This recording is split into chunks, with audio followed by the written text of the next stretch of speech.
మీ దగ్గరికి మళ్ళీ వస్తా. ఉద్దేశం ఏంది? రైట్, ఓకే, మళ్ళీ వస్తా. రవీంద్రరావు గారు ఏదో మాట్లాడుతున్నారు, ఆ శ్రీనివాస్ గారి దగ్గరికి పోయిస్తా. ఏమన్నా చెప్పేది ఉందా? ఇప్పుడు అన్న రవణ మాట్లాడినటువంటి మాటలు ఆయన వెనక్కి తీసుకోవాలని అంత ఫ్రస్ట్రేషన్ లో ఇప్పటిదాకా మీకు కేటీఆర్ అనుకున్నాం. రవణ కూడా ఫ్రస్ట్రేషన్ కి వెళ్ళిపోయింది. ఇప్పుడు హరీష్ రావు వెనుకును అరే ఆగే నువ్వు మాట్లాడినప్పుడు మాట్లాడిస్తున్నావా? తీసుకోపోయారా చెప్పనివ్వండి. మీరు వెనక్కి తీసుకోకపోవడం ఓకే, మాట్లాడే హక్కు కూడా ఆ శ్రీనివాస్ గారికి లేదా? మాట్లాడే హక్కు కూడా లేదా? రవీంద్రరావు గారు ఆ శ్రీనివాస్ గారికి మాట్లాడే హక్కు కూడా లేదా? మిమ్మల్ని వెనక్కి తీసుకోమన్నారు, తీసుకోపోనివ్వండి, ఆయన మాట్లాడివ్వండి, ఆయన మాట్లాడివ్వండి. అది రన్నింగ్ కామెంట్ కరెక్ట్ కాదు. రవీంద్రరావు గారు చాలాసార్లు చెప్పా, ఒకరు మాట్లాడుతుంటే ఇంకోటి కామెంట్ చేయడం కరెక్ట్ కాదు. వారు మాట్లాడుతున్నారు, మీరు మాట్లాడినప్పుడు విన్నారు. ఆది శ్రీనివాస్ గారు మీరు మాట్లాడినప్పుడు విన్నారు. రవీంద్రరావు గారు మీరు మాట్లాడినప్పుడు ఆ శ్రీనివాస్ గారు విన్నారు. రన్నింగ్ కామెంట్లు చేయాలి. నువ్వు దద్దమ్మ అన్నప్పుడు మీరు దద్దమ్మలు అయితే అయింది కాబట్టి ప్రభుత్వం మేము దించి మమ్మల్ని ఎక్కించిండ్రు. నువ్వు మాట్లాడేది భాష మార్చుకోమంటున్నాం, ఫ్రస్ట్రేషన్ మార్చుకోవడం. పక్క దద్దమ్మలు మీరు కాబట్టి మేము పక్కన పెట్టిండ్రు. మీ అయ్యంలో డబ్బులు పెట్టేది, మీ అయ్యంలో డబ్బులు పెట్టేది, మీ అయ్యంలో నిరుద్యోగులు ఏది 7 లక్షల కోట్లు డబ్బులు చేసినటువంటి మీరు, 7 లక్షల కోట్లు డబ్బులు చేసి రాష్ట్రం ధ్వంసం యుద్ధం చేసిన మీరు తప్పైందని చెప్పి తెలంగాణ ప్రజలు కాలు పట్టుకుంటే తప్పేంటి? తెలంగాణ రవీంద్రరావు గారు మీరు మాట్లాడినప్పుడు ఆ శ్రీనివాస్ గారు మాట్లాడలేదు అనే విషయాన్ని గుర్తిస్తారా? అది కూడా గుర్తించరా? మీరు సంవత్సరానికి 6,000 కోట్లు కట్టే పరిస్థితి ఉంటే నెలకు 6,000 కోట్లు కట్టే దృష్టికి తీసుకొచ్చిన మీరు ఈ రోజు తెలంగాణ ప్రజల కాలు మొక్కి క్షేమణ కోరాలి. ఈ రోజు 6,000 కోట్ల వడ్డీ చేతికి ఇచ్చినాక 7 లక్షల కోట్లు నీ అప్పులు మీరు చేసిన నెలకు 6,000 అప్పు కట్టడానికి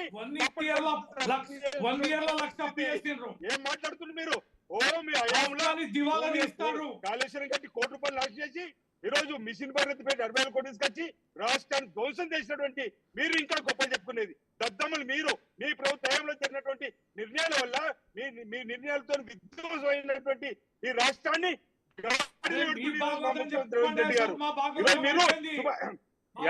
నేను అదే చెప్తున్నాను. ఏం మాట్లాడుతున్నారు మీరు? ఇంకా దురహంకారం తగ్గలేదు, మీకు ఇంకా అహంకారం తగ్గలేదు. ఇంకా సంవత్సరం అయినా మీ పరిపాలన అయినా మేము అధికారం అనుకుంటున్నారు. రవీంద్రరావు గారు మీరు మాట్లాడేటప్పుడు ఆ శ్రీనివాస్ గారు మాట్లాడలేదు. మీకైతే మిమ్మల్ని విమర్శిస్తే అంత కోపం వస్తుంది. వారు విమర్శించినప్పుడు సైలెంట్ గానే ఉన్నారు కదా. ఆ విద్యత ఎందుకు పాటించరు? మీరు వారిని సిగ్గు లేదన్నారు, అది లేదన్నారు. అయినా ఆ శ్రీనివాస్ గారు రెచ్చిపోలా. మీరెందుకు రెచ్చిపోతున్నారు? మాట్లాడి ఓపిక ఉండాలి. ఓపిక లేకపోతే ఎట్లా? అధికారం కోల్పోతే ఓపిక పోతాను తెలియదు. అధికారం కోల్పోతే ఓపిక పోకూడదు. అధికారం కోల్పోతే ఓపిక పోకూడదు కదా.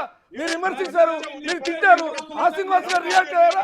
విన్నారు కదా, ఓపిక విన్నారు కదా. ఆ శ్రీనివాస్ గారు మీరు ఏదంటే అది మాట్లాడితే ఆ శ్రీనివాస్ గారు ఓపిక వెళ్ళలేదా? ఎందుకు వెళ్ళారు మీరు? గౌరీ గారు మీరైతే ఎవరినైనా తిట్టచ్చు. మాకు పేటెంట్ హక్కు ఉంది అన్నట్టుంది మీది. మీ యాటిట్యూడ్ ఎట్లుందంటే మేము ఎవరినైనా విమర్శిస్తాం, మమ్మల్ని మాత్రం ఎవరు విమర్శించకూడదు. ఇదేనా పేటెంట్ హక్కు? మీకేమన్నా తప్పు కదా. ఆయనకు పెద్ద ఆయనకు వాల్యూ ఉంది. ఆయన విప్పు ఎమ్మెల్యే, మీరు ఒక్కలే కాదు కదా. ఆయన కూడా ప్రజాప్రతినిధే. ఆయన అంత చులకనగా మీరు తీసిపారేసినట్టు మాట్లాడుతున్నారు. It is not correct. You are a politician, you are an educator. It is not correct. Gauri గారు తప్పది. ఎన్నోసార్లు చెప్పాను మీకు. డిస్కషన్ వచ్చినప్పుడు డెకోరం మెయింటైన్ చేయాలి. గౌరీ గారు ఒక్క నిమిషం. ఆది గారు ప్లీజ్ 1 మినిట్. ఆది గారు 1 మినిట్. గౌరీ గారు ఈ చిల్లర భాషలు తెలంగాణ మొదలెట్టిన మీ కేసీఆర్ కేటీఆర్ ఆ శ్రీనివాస్ గారు ఆ శ్రీనివాస్ గారు 1 మినిట్. ఆ శ్రీనివాస్ గారు 1 మినిట్. ఆ శ్రీనివాస్ గారు ప్లీజ్ 1 మినిట్. ఒక్క నిమిషం. గౌరీ గారు ఇప్పుడు ప్రజలు 5